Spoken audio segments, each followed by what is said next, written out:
there. And so every once in a while I would come up with a new skit. So this is one of them. Once upon a while, there was in a caraway country, there lived a beautiful girl, and her name was Rindercella.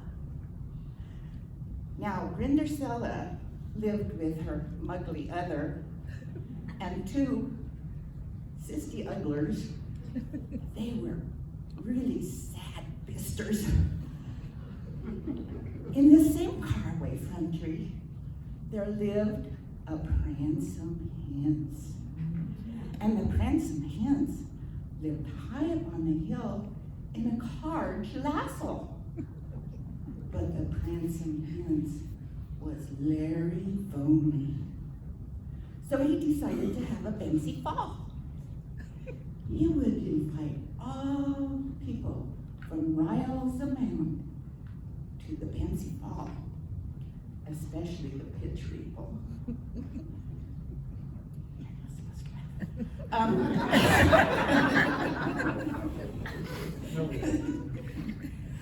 Well, Rindercella's monthly other and two sad bisters got dressed in their finest gowns and scurried off to the fancy ball.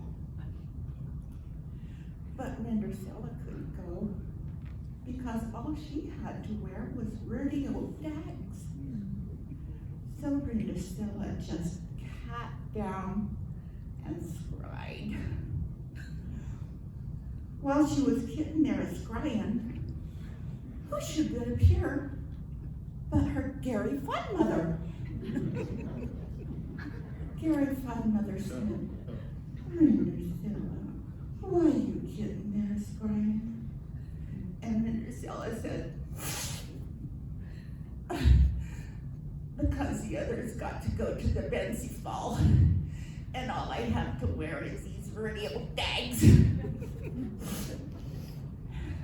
So Rindercella's Gary Fodmother pulled out a magic wand and waved it in front of Rindercella. And poof! Rindercella was standing there in a beautiful gown with a tiny tiara in her Lolton gocks and slash clippers on her fine fingers. Well, as Rindercella was being whisked off to the fancy fall in a sometimes when I look at people's faces, it goes back. She was whisked off in a tiny carriage pulled by 6 high horses.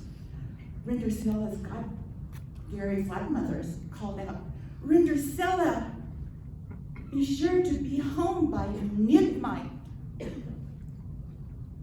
When Rindercella arrived at the fancy fall, the pransome hens saw her and asked her to dance. I could have danced all night, I could have danced all day. Oh, I got time distracted. Where was I? Oh, Rindercella and the pransome hens danced all night, and they fell in love. Suddenly, the struck clock midnight. Rindercella staced down the rears, and when she reached the rotto, she slopped a dripper.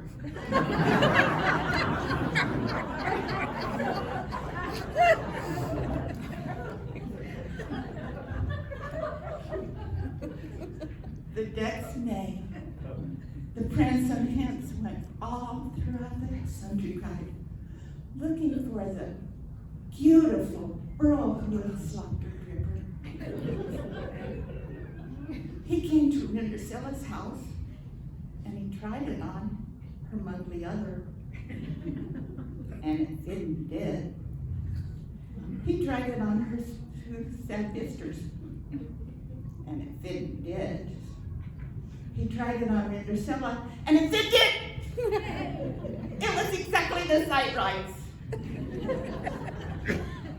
The Dexnay, Rindercella, and the Prince of Hens married, and they lived everly hapward after.